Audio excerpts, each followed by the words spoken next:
विद्यार्थ्यांनो, previous lecture मध्ये आपण ऑलरेडी 1.5 सुरू केलं होतं आणि त्याच्यातले अनेक गणित आपले झाले होते. फक्त एक गणित बाकी होतं 1.5 मधलं. ते राहिलेलं गणित आता आपण पाहून घ्या. तर तुमचा 1.5 मधला रिमेनिंग आपला क्वेश्चन होता तो म्हणजे 6 क्वेश्चन. तो आपण आता पाहूया. क्वेश्चन नंबर 6 काय आहे बघा. Out of 1900 kilometre Vishal traveled some distance by bus and some by aeroplane and some by aeroplane. Bus travels with average speed. Bus travels with average speed. With average speed 60 kilometer per hour, and the average speed of aeroplane. The average speed of aeroplane is 700 kilometer per hour. It takes 5 hours to complete the journey.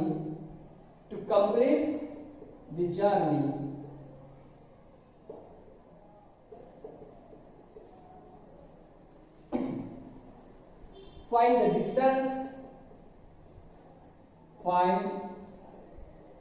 distance. Traveled by Vishal. Find the distance Vishal traveled by the bus. Let's see. चला पाहूया मुलांनो. Question काय आहे. Out of 1900 kilometre Vishal travel some distance by bus and some by aeroplane. विशालने एकूण 1900 kilometre travelling केली आणि त्यातील काही डिस्टन्स बसने त्याने ट्रॅव्हल केला आणि काही डिस्टन्स एरोप्लेनने ट्रॅव्हल केला. तर आपला क्वेश्चन आहे की बसचा डिस्टन्स काय. कोणता डिस्टन्स काढायचा आपल्याला. बसचा. तर विद्यार्थ्यांनो, आपल्याला बसचा पण डिस्टन्स माहित नाही आणि एरोप्लेनचा पण माहित नाही. आपल्याला दोन्हीही डिस्टन्स माहित नाही. समजा आपण बसच्या डिस्टन्सला घेऊया x. बसचा डिस्टन्स घेऊया आपण x आणि एरोप्लेनचा डिस्टन्स घेऊया आपण y kilometre. The distance travelled by bus is x kilometre and the distance traveled by aeroplane is y kilometre. पाहून घ्या. काही डिस्टन्स आहे बसचं आणि काही डिस्टन्स आहे एरोप्लेनचं. आपल्याला कोणताही डिस्टन्स माहित नाही. आपण बसला पकडूया x आणि एरोप्लेनला पकडूया y. Let the distance traveled by bus is equal to x kilometer. The distance traveled by aeroplane is equal to y kilometer. तर विद्यार्थ्यांनो पहा, बस आणि एरोप्लेन दोघांचं मिळून आपल्याला सांगितलेलं आहे 1900 किलोमीटर त्यांना ट्रॅव्हलिंग केलं. किती केलेलं आहे. 1900 किलोमीटर. बाय गिवन कंडिशन बसने आणि एरोप्लेनने दोन्ही मिळून म्हणजे काय, दोघांचा प्लस होणार 1900 किलोमीटर त्याने ट्रॅव्हल केलेला आहे. पाहून घ्या. फर्स्ट कंडिशन 1900 किलोमीटर पैकी काही बसचा आहे काही एरोप्लेनचा आहे. म्हणजे दोघांचं मिळून किती आहे 1900.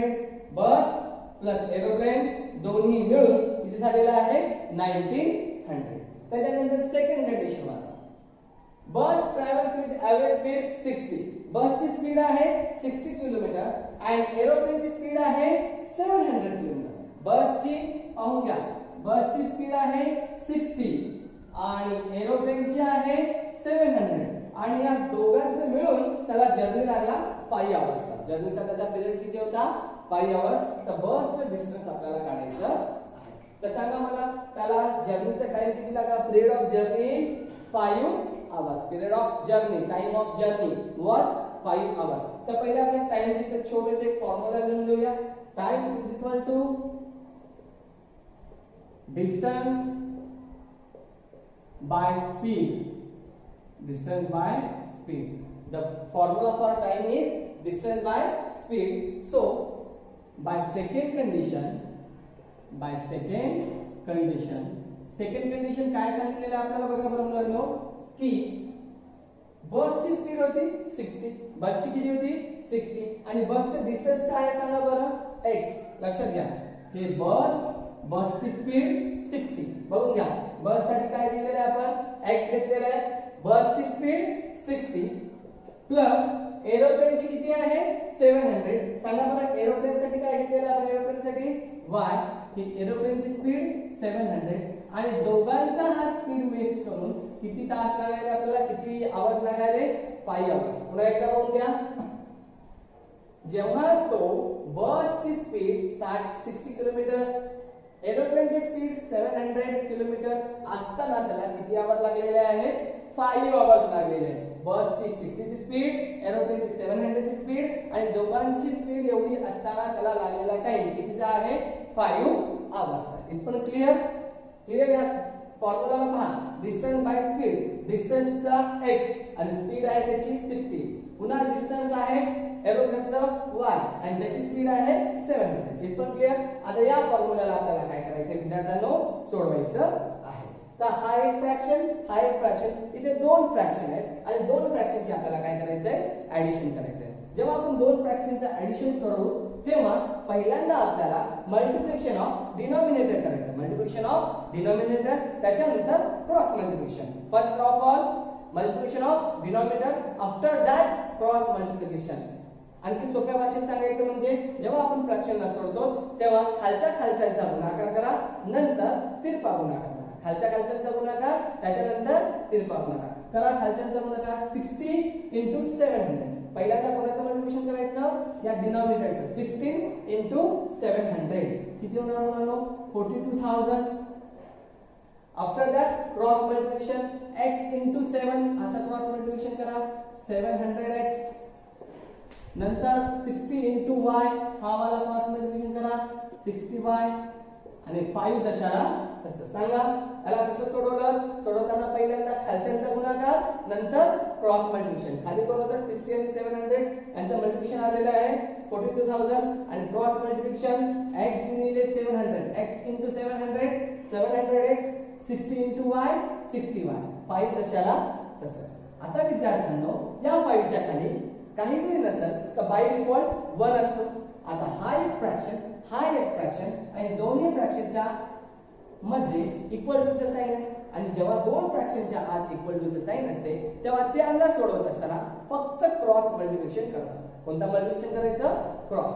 जेव्हा दोन फ्रॅक्शन असतील आणि आतमध्ये इक्वल टू चे साइन असेल तर त्याला सोडवताना क्रॉस मल्टिप्लिकेशन करायचं. त्याला 700 into 1 700x plus 60y into 1 60y.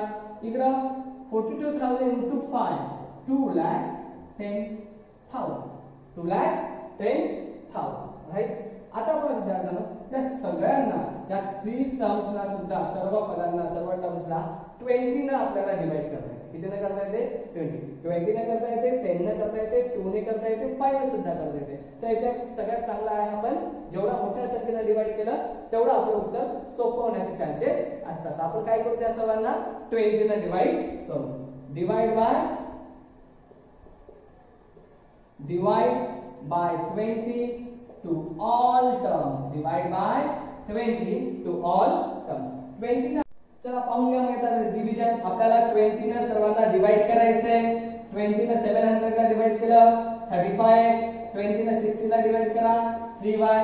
20 ने 2,10,000 ला जर आपण डिवाइड केलं तर होणार तुमचा division 10,500.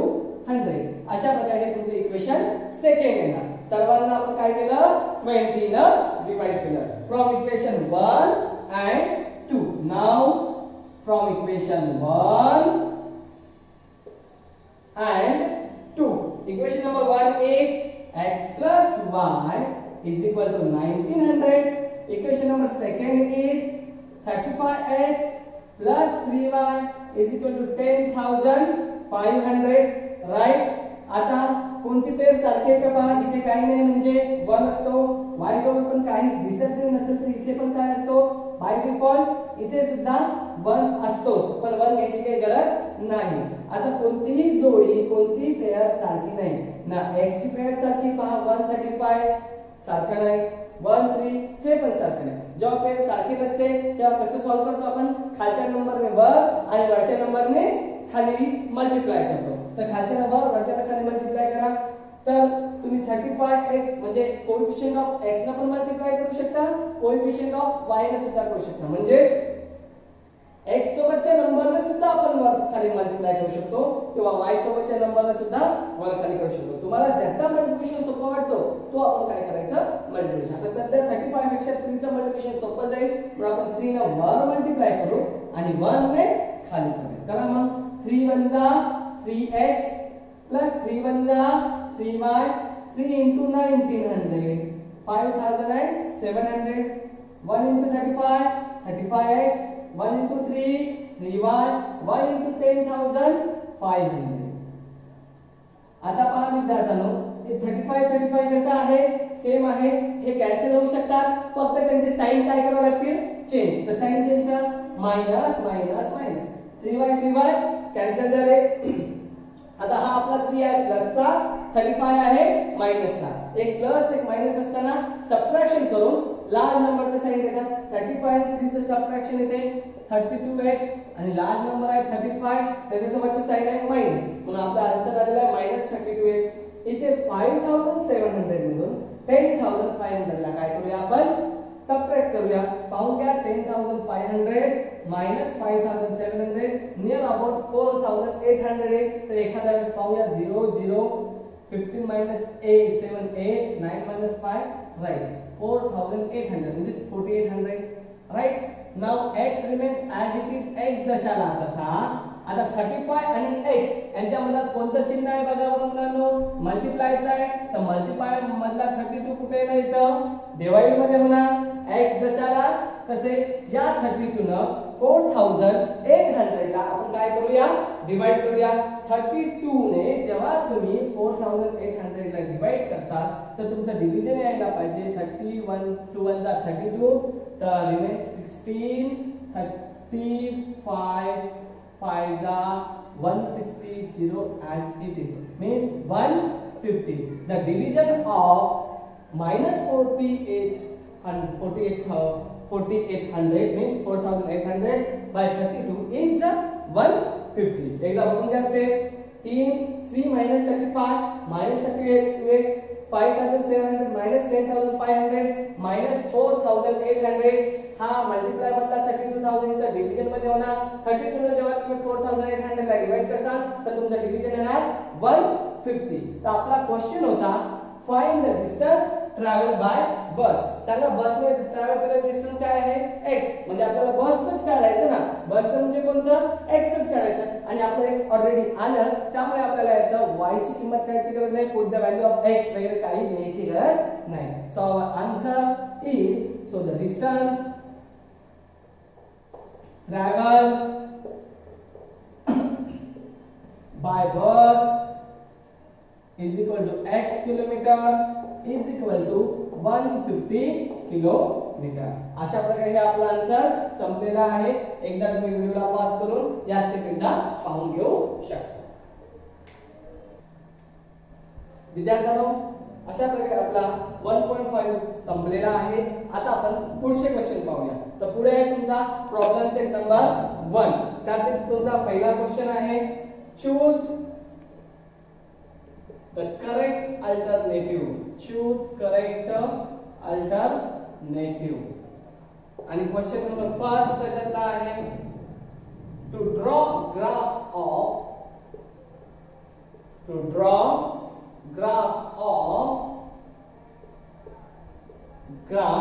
of 4x plus 5y is equal to 19.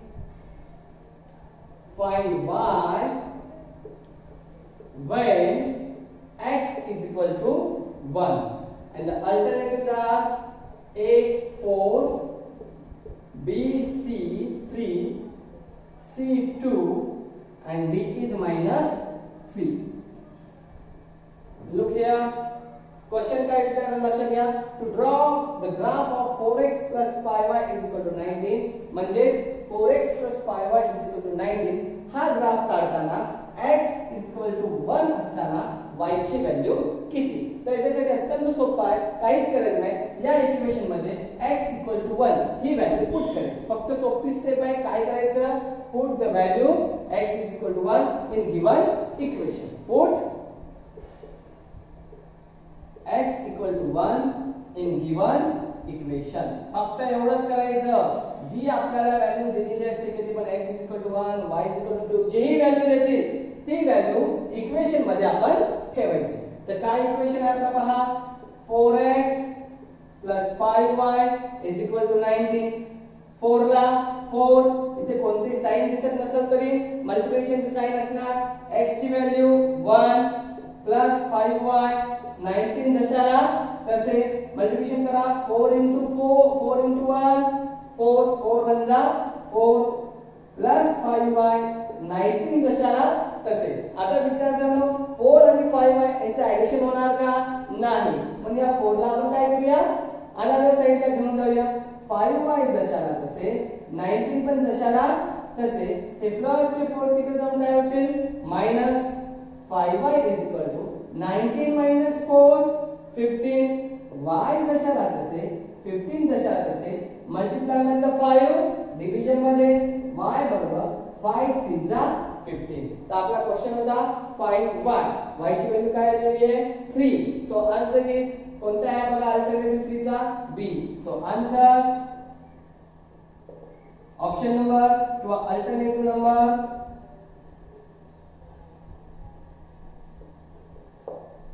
बी.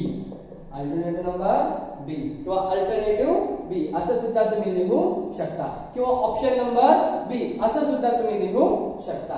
आणखी एक गोष्ट लक्षात ठेवा, जेव्हा आपल्याला हे अल्टरनेटिव्ह येतात तेव्हा ह्या कोणत्याही स्टेप करायची गरज नाही. तुम्हाला फक्त एवढंच लिहायचं आन्सर नंबर बी, अल्टरनेटिव्ह नंबर बी एवढंच लिहायचंय. हे कोणतीही स्टेप लिहायची गरज नाही. ही मी तुम्हाला समजण्यासाठी लिहून दिलेली आहे. तुम्ही ही स्टेप परत मध्ये करू शकता. जेव्हा पण एक्झाम मध्ये तुम्ही लिहित असतात तेव्हा ह्या स्टेप करायची गरज नसते. फक्त अल्टरनेटिव्ह हेच अल्टरनेटिव्ह नंबर बी एवढंच लिहिणं अत्यंत आवश्यक आहे.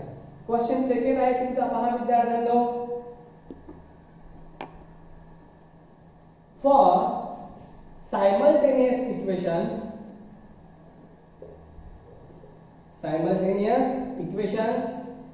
in two variable equations in two variables, simultaneous equations in variables x and y,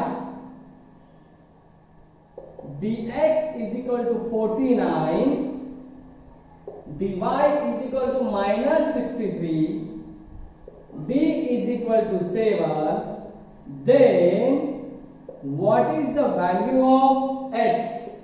What is the value of x? Option number A 7, option number B minus 7, option number C 1 by 7, and option number D minus 1 by 7. तर पाहून घ्या आपल्याला dx दिला, dy दिलं, d दिलेला आहे. काढायचं काय आपल्याला x. आपण क्रेमर्स रूल सोडवलेला आहे. क्रेमर्स रूल मध्ये तुम्हाला छोटासा फॉर्म्युला होता x चा. काय होता? x equal to dx by d. फक्त हा फॉर्म्युला लिहायचा. x काढा म्हणलं तर x चा फॉर्म्युला, y काढा म्हणलं तर y चा फॉर्म्युला. तर आपल्याला इथे x काढायचे पण फक्त आपण x चा फॉर्म्युला लिहायचा. x equal to dx by d. एवढा लक्षात फॉर्म्युला. x दशाला तसं सांगा dx ची व्हॅल्यू काय आहे विद्यार्थ्यांनो? 49. d ची व्हॅल्यू पहा 7. x is equal to divide करा 7 7 जा 49. 7 7 चा. So value of x is equal to 7 and alternative number a. So answer alternative number किंवा alternative a. ऑप्शन नंबर पण लिहू शकता, अल्टरनेटिव्ह पण म्हणू शकता. आन्सर आपलं संपलं. काहीच करायचं नव्हतं या क्वेश्चनला. x काढा म्हणलं तर x चा फॉर्म्युला लिहिला, त्यांच्या व्हॅल्यूज पुट केल्या आणि डिव्हिजन केलं. Question number 3, find the value of the determinant 5 minus 7 and 3 minus 4. तर या डिटर्मिनंटला विद्यार्थ्यांना आपल्याला सोडवायचं आहे आणि तुम्हाला माहिती आहे डिटर्मिनंटला कसं सोडवतो. डिटर्मिनंटला सोडवताना काय करायचं विद्यार्थ्यांनो, क्रॉस मल्टिप्लिकेशन आणि सबट्रॅक्शन. आपण जेव्हा डिटर्मिनंटला सोडवतो तेव्हा क्रॉस मल्टिप्लिकेशन करायचं आणि सबट्रॅक्शन करायचं. क्रॉस मल्टिप्लिकेशन पण कसं करतात, असं राईट टू लेफ्ट, बरोबर आहे. डिटर्मिनंटला सोडवताना क्रॉस मल्टिप्लिकेशन आणि सबट्रॅक्शन करा. क्रॉस मल्टिप्लिकेशन कोणाचं करतात, 5 आणि -4 यांचं मल्टिप्लिकेशन -7 आणि 3. बघून घ्या कोणाकोणाचं मल्टिप्लिकेशन करायचं, क्रॉस 5 आणि 4 चं, 7 आणि 3 चं. करा मग इथं काय करायचं बघा, 5 4 जा 20.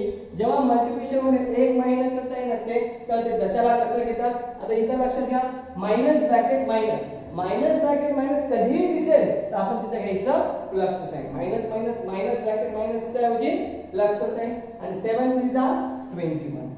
आता याला सॉल्व करा. -20 प्लस 21, एक मायनस आणि एक प्लस असताना सबट्रॅक्शन करून लार्ज नंबरचा साइन द्या. सबट्रॅक्शन येते 1 आणि लार्जचं साइन आहे प्लस. तर आन्सर आलेला आहे आपलं 1 आणि याचं अल्टरनेटिव्ह आहे डी. इथे मी लिहिला नाही पण तुमच्या क्वेश्चन मध्ये पुस्तकात जर तुम्ही पाहिलं असेल तर तुम्हाला भेटून जाईल. Answer alternative number D. Alternative number D. Next question आहे तुमचा विद्यार्थ्यांनो 4. हा झाला थर्ड.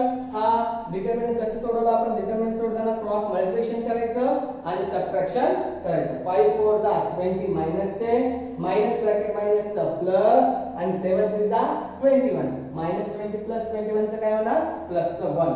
नेक्स्ट क्वेश्चन 4 आहे पहा. To solve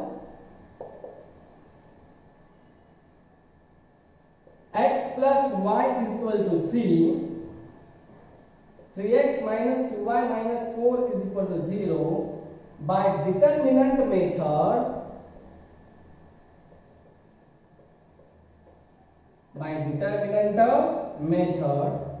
find d. आणि तुम्हाला अल्टरनेटिव्हज दिलेले आहेत 5 1 -5 and -1. तर पहा विद्यार्थ्यांनो कसं आपल्याला सॉल्व करायचं. ही जी मेथड आहे डिटर्मिनंट मेथड, यालाच आपण म्हणू शकतो क्रॅमर्स रूल. डिटर्मिनंट मेथड म्हणजे क्रॅमर्स रूल किंवा क्रॅमरची मेथड. तुम्हाला माहिती आहे क्रॅमरची मेथड कशी सोडवतो आपण. क्रॅमरच्या मेथडने जेव्हा आपण प्रॉब्लेम सोडवत असतो, गणित सोडवत असतो, तेव्हा x y एका साइडला आणि नंबर आपण अनदर साइड म्हणजे दुसऱ्या साइडला घेतो. तर इथं पण तसंच करायचं. क्रॅमर्स रूलने गणित सोडवायचे. x y ला एका साइडला घ्या आणि अंकांना दुसऱ्या साइडला घ्या. तर पहिले इक्वेशन पहा, x plus y बरोबर 3 equal to 3. Already x y एका साइडला आहे आणि नंबर दुसऱ्या साइडला आहे. दुसरे इक्वेशन घ्या, 3x minus 2y minus 4 is equal to 0. याला बरोबर करू. हा x y जशाला तसं, हा मायनस चा पोर्ट तिकडे जाऊन काय झालं विद्यार्थ्यांनो, प्लस. तर इक्वेशन नंबर 1, इक्वेशन नंबर 2. आता आपल्याला काय करायचं ते सांगा बरं. a1 b1 c1 यांच्या व्हॅल्यू द्यायचं. तुम्हाला माहित असतो a1 म्हणजे पहिल्या इक्वेशनचा x सोबतचा, b1 म्हणजे पहिल्या इक्वेशन मध्ये y सोबतचा आणि c1 म्हणजे पहिल्या इक्वेशनचा नंबर. इथं x सोबत काही नाही म्हणजे 1 असते, इथं पण x सोबत काही नाही म्हणजे 1 असते. हियर a1 म्हणजे काय, पहिल्या इक्वेशन मध्ये जेवढे 1 असतील ते पहिल्या इक्वेशनचे, x सोबतचा a1 y सोबतचा b1 आणि नंबर म्हणजे c1. तर सांगा a1 इथं काही दिसत नसलं तरी 1, b1 ची व्हॅल्यू पण 1 आणि c1 ची व्हॅल्यू 3. a2 साठी दुसऱ्या इक्वेशन मध्ये या, a2 ची व्हॅल्यू 3, b2 ची व्हॅल्यू -2, c2 ची व्हॅल्यू 4. बघा a1 b1 c1 पहिले इक्वेशन, a2 b2 c2 दुसरे इक्वेशन. 1 म्हणजे फर्स्ट इक्वेशन, 2 म्हणजे सेकंड इक्वेशन. x सोबत असणारा a, y सोबत असणारा b आणि नंबर म्हणजे c. एवढं लक्षात आलं. चला आता आपला प्रश्न आहे की d काढा. तुम्हाला माहिती आहे d चा फॉर्म्युला काय आहे? d चा फॉर्म्युला विद्यार्थ्यांनो a1 a2 b1 b2. The formula for d is a1 a2 b1 b2. याच्या व्हॅल्यूज काय करा, पुट करा. a1 a2 ची व्हॅल्यू 1 3, b1 b2 ची व्हॅल्यू 1 2. याला सॉल्व करा. कसं सॉल्व करतो विद्यार्थ्यांनो? आपण क्रॉस मल्टिप्लिकेशन करून सबट्रॅक्शन करा. क्रॉस मल्टिप्लिकेशन 1 आणि -2 चं पहिले करतो आपण. 1 * -2 subtract the sign 3 * 1. b is equal to 2 1 जा 2, 3 1 जा 3. b is equal to how much? -5. तुम्हाला माहित आहे जेव्हा दोन्ही नंबर्स मायनसचे असतात तेव्हा मायनसचं साइन जशाला तसं ठेवून दोघांची काय केली जाते? ऍडिशन केली जाते. So the value of d is -5. Option number पहा C.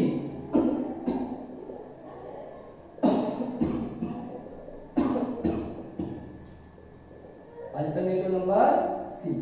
And next question is fifth question. Fifth question काय म्हणतो बघा बरं. ax plus by is equal to c and mx plus ny is equal to d and an is not equal to bm, then these equations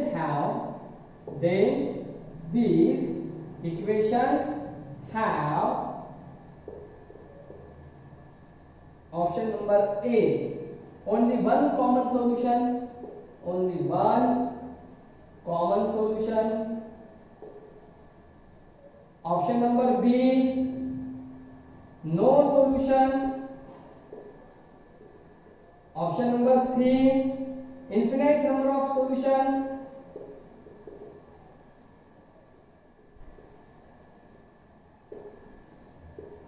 Option number D, only two solutions.